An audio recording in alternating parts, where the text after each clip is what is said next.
the temple of his body.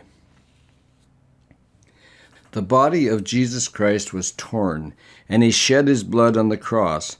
But what is the significance of all this? In Old Testament times, the Israelites would shed the blood of sacrificial animals in the temple or transfer their sins to a scapegoat that would be released out into the wilderness. All of these procedures came to an end the moment Jesus said, "It is finished," as he hung dying on the cross. Jesus said, "Destroy this temple, and in 3 days I will raise it up." He was talking about the temple that Nicodemus had come to find, the true temple, the culmination of all the feasts of the Jews, the body of Jesus.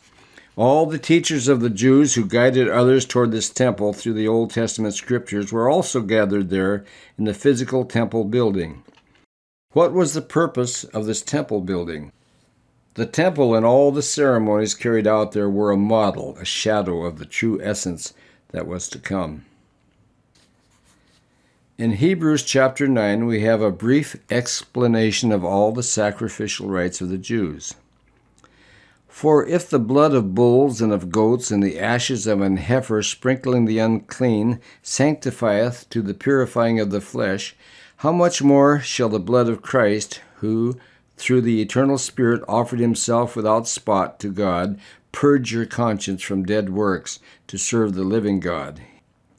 If the blood of the animals sacrificed each year could cleanse the defiled, how could the eternal blood of Christ not cleanse your conscience from dead works to serve the living God? Will his blood not be able to revive man's spirit that died when Adam sinned? The blood of the sacrificial animals was a shadow of the blood of Christ. But Christ, being come an high priest of good things to come, by a greater and more perfect tabernacle, not made with hands, that is to say, not of this building. There was to be a greater, more perfect tabernacle, not made with hands. Christ had to be destroyed and killed for the sake of this great temple that he would complete in the future. It is also for the sake of this perfect temple that the believers on this earth continue to have fellowship with one another through the Spirit of Christ. Thus the temple is being built up. In the future, when we go to heaven, we will see Jesus Christ, and then we will understand that he himself is the perfect temple. Nicodemus had not come to meet an ordinary man. Nicodemus was not aware of it at the time, but Jesus was speaking to him in order to invite him into this perfect temple. It was therefore necessary that the patterns of things in the heavens should be purified with these, but the heavenly things themselves with better sacrifices than these. For Christ is not entered into the holy places made with hands, which are the figures of the true, but into heaven itself, now to appear in the presence of God for us. Now is not the time for the offering of the blood of animals.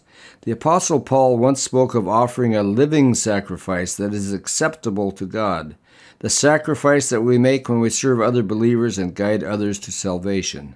The time will come when the believers will meet the Lord as they stand before him. It is when we see this perfect temple that we will meet Jesus. When Jesus said, "Destroy this temple," he was not referring to the temple that had taken the Jews 46 years to build. He was speaking of the temple of his body that was soon to die. But he spake of the temple of his body.